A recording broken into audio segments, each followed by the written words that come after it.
My name is Andres Fuentes, and this is my Zine.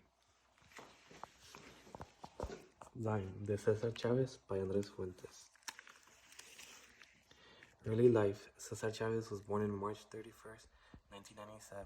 Grew up in Arizona. Chavez attended school until the 8th grade.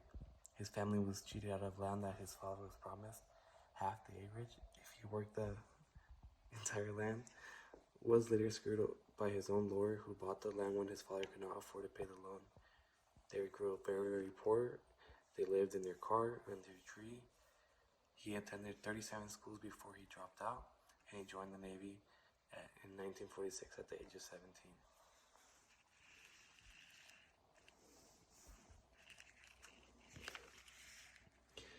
His life work. Cesar Chavez led the first successful farm workers union. He joined the Community Service Organization, a civil rights group. He held voter registration drives and conducted campaigns against racial and economic discrimination, primarily in urban areas. He also led boycotts and strikes against unjust jobs. He marched for over 1,000 miles to educate others on their rights to unionize. He had educated the workers on the California Agricultural Labor Relations Act, which allowed them the right to become unionized. He fought for better wages for people and made his job to fight for these people.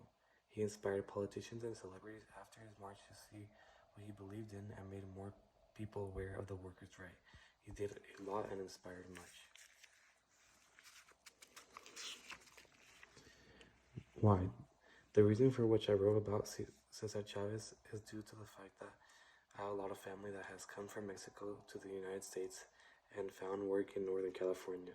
I would like to believe that in some way their opportunity to have jobs and rights was in correlation to the work that Cesar Chavez did, whether he directly contributed or helped others do the same. Much of the family I have came with nothing and tried to make a life for themselves. It is inspiring that someone was willing to fight and sacrifice to be able to help others to have a better living.